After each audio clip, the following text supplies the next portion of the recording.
Bitcoin'i bilmeyen yoktur. Peki ya arkasındaki ismi? Satoshi Nakamoto. Ortaya çıktı, Bitcoin'i kurdu ve sonra tamamen kayboldu. Bugün hala kim olduğunu bilen yok. Peki sana yapay zeka dünyasında da benzer bir kişi var desem? Adı Yuma Rao. 2020'de yayınlanan bir belgede bu isim geçiyor ve şu an piyasa değeri milyarlarca dolar bulan yapay zeka ağının temelini atan kişi olarak gösteriliyor. Ama hiçbir fotoğrafı ya da röportajı yok. Onu gören ya da konuşan kimse de yok. Üstelik bu isim hikayenin sadece başlangıcı. Bir de şunu eklemek istiyorum. Bu ağa milyonlarca dolar yatıran şirketlerden birinin adı da Yuma. Peki şimdiye kadar anlattıklarımı bir değerlendir. Sence bu tesadüf mü yoksa bir pazarlama stratejisi mi? Ben çok emin değilim. Buna videonun sonunda beraber karar verelim. Bugün yapay zekanın Bitcoin olarak adlandırılan biten soru yani Tao Coin'i tüm detaylarıyla inceliyoruz. Arkasındaki gizemli güç kim? Nereden çıktı? Kim yatırım yaptı? Son haberler ne? Ve gerçekten dikkate değer mi? Ama başlamadan önce kanala abone olup like bırakırsan çok sevinirim. Çünkü senin desteğin benim için çok önemli. Eğer hazırsan çayını kahveni al, başlayalım.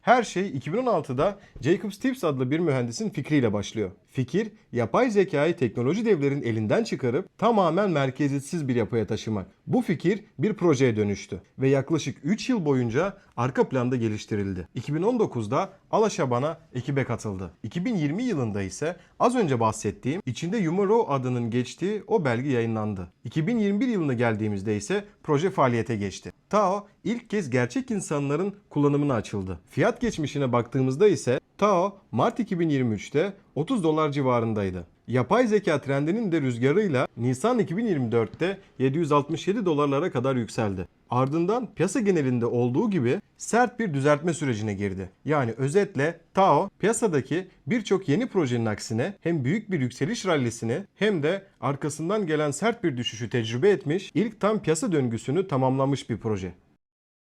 Projenin arkasındaki iki isimden bahsedelim. Jacob Stibbs, Google'da mühendislik yapmış biri. Alashabana ise Kanada'da yaşayan doktoralı bir bilgisayar bilimci. İkisinin de ortak bir vizyonu var. Yapay zekayı Google ve OpenAI gibi devlerin elinden alıp tamamen açık kaynaklı ve merkeziyetsiz bir hale getirmek. Fakat 2026'nın ortasına geldiğimizde ağ içinde büyük bir kriz patlak verdi. Ağın önemli bir subneti olan Covenant AI projeden ayrıldığını açıkladı. Üstelik ayrılırken Jacob Stibbs'i ağı gizli bir şekilde tek başına yönetmekle suçladılar. Stibbs tabii ki bu iddiaları reddetti. Ancak çıkan bu yönetim tartışması toplulukta o kadar büyük bir panik yarattı ki Tao'nun fiyatı sadece bir hafta içinde %26 değer kaybetti. Düşünsenize, ağ yöntemiyle ilgili çıkan bir tartışma doğrudan yatırımcının parasına yansıyor. Sence yaşanan bu tartışmaların videonun başında bahsettiğim gizemli Yuma Rao ismiyle ilgisi olabilir mi? Peki krizleri ve fiyatı bir kenara bırakırsak bu ağ tam olarak ne yapıyor? Karmaşık teknik terim kullanmadan basitçe anlatayım. Bugün büyük bir yapay zeka modelini eğitmek akıl almaz derecede pahalı. Dev sunucular, devasa veri merkezleri ve milyarlarca dolar bütçe gerekiyor. İşte bu yüzden piyasada OpenAI ve Google gibi devler söz sahibi. Bitten sonra ise tam bu noktada yapay zeka üreticilerini yarıştıran ödül tabanlı açık bir sistem sunuyor. Sistem şöyle çalışıyor. Ağa katılan bağımsız geliştiriciler kendi yapay zeka modellerini sisteme entegre ediyor. Ağdaki diğer düğümler bu modellerin ne kadar iyi çalıştığını test edip puanlıyor. En kaliteli, en doğru cevabı veren modeller ise Tao Coin kazanıyor. Yani amaç son derece basit. Gücü ve parayı birkaç teknoloji devinin elinden alıp dünya genelindeki binlerce bağımsız geliştiriciye dağıtmak. Peki BitTensor bu kadar farklı işi tek bir çatı altında nasıl başarıyor? Cevap subnet, yani alt ağlar sayesinde. BitTensor ekosisteminde her subnet yapay zekanın farklı bir alanına odaklanıyor ve bunlar şu anda aktif olarak çalışan sistemler. Peki bununla ilgili birkaç örnek vereyim. Subnet 3 üzerinden geliştirilen Covenant 72B adlı yapay zeka modeli dev teknoloji şirketlerinin modelleri ile yarışacak kadar yüksek sınav skorlarına ulaştı. Video.io adlı subnet Netflix ve Disney gibi platformların projelerinde çalışan dünyaca ünlü Pipe Studios ile resmi ortaklık kurdu. Chutex subnet ise devasa yapay zeka sağlayıcısı OpenRouter'ı doğrudan kendi sistemine dahil etti. Gördüğünüz gibi Tao artık sadece fikir projesi değil, arkasında büyük şirketlerle çalışan ve her geçen gün büyüyen gerçek bir ekosistem. Şimdi muhtemelen en çok merak ettiğiniz konuya geldik. Projeye kimler yatırım yaptı? Cevap oldukça şaşırtıcı. Bitten sonra da hiçbir VC fonu yani risk sermayesi fonuna özel ayrılan pay yok. Kuruculara özel önceden basılmış bir token tahsisi de yok. Dolaşımdaki bütün TAO'lar tıpkı Bitcoin'de olduğu gibi tamamen madencilik ödülleriyle adil bir şekilde dağıtıldı. Günümüz kripto dünyasında bu gerçekten çok nadir görülen bir durum. Ama kurumsal tarafta tam anlamıyla bir yarış başlamış durumda. TAO Synergies adlı halka açık şirket hazinesinde 54.000'den fazla TAO tutuyor ve kendisini bu coin'in en büyük kurumsal sahibi olarak ilan etti. BitGo kurumsal yatırımcılar için saklama ve staking altyapısını başlattı.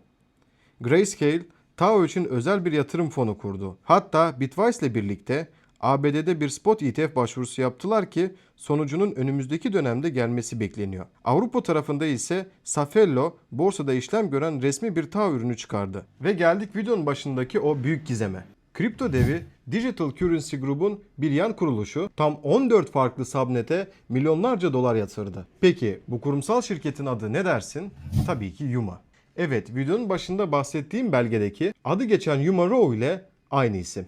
Resmi olarak doğrulanmış bir bağlantı yok. Ama kripto dünyasında bu kadar büyük bir tesadüfe inanmak oldukça zor. Tüm bunların üzerine bir de dev isimlerin desteği var. Nvidia CEO'su Jensen Huang ve ünlü milyarder Chamath Bittencourt'un merkeziyetsiz yapay zeka yaklaşımını öven açıklamalar yaptılar. Evet, şimdi TAO ekonomisinden bahsedelim. TAO'nun toplam arzı tıpkı Bitcoin gibi 21 milyon adetle sınırlandırılmış durumda. Aralık 2025'te TAO Coin ilk halvingini yaşadı ve günlük TAO üretimi 7200 adetten 3600 adede düştü. Şu an dolaşımda yaklaşık 10.8 milyon adet TAO bulunuyor ve projenin piyasa değeri 2 milyar doların üzerinde seyrediyor. Fiyat tarafına baktığımızda ise grafik şu anda 180-200 dolar bandında hareket ediyor. Aslında piyasanın ciddi baskılanmasına rağmen ve diğer coinlere kıyasla TAO Coin'in fiyatı hiç de fena durmuyor. Şimdi başa dönelim. Yuma Rao aslında kim? Kesin olarak kimse bilmiyor. Piyasada bunun Jacobs Tips'in takma adı olduğuna dair teoriler var. Fakat kanıtlanmış bir şey değil. Ancak şöyle bir fark var. Satoshi Nakamoto sistemi kurup tamamen kayboldu ve Bitcoin'i topluluğa bıraktı. Burada ise durum biraz farklı. Hem bilinen kurucu projenin aktif olarak hala başında hem de garip bir şekilde projeye milyonlarca dolar yatıran kurumsal yapılardan birinin adı da Yuma. Üstelik bu belirsizlik sadece teorik bir gizem olarak kalmıyor. Geçtiğimiz aylarda yaşanan o yönetim tartışmasında fiyatın bir haftada %26 düşmesi ağı gerçekten kim kontrol ediyor sorusunun doğrudan fiyat riskine dönüşebileceğini gösterdi. Özetle TAO'nun elinde çok güçlü kartlar var. Gerçek dünyada kullanılan bir altyapı, ciddi kurumsal ilgi ve VC'lere ayrıcalık tanımayan son derece adil bir dağıtım modeli. Ama kontrol mekanizmasının üzerindeki bu soru işaretleri bir kenarda durmaya devam ediyor.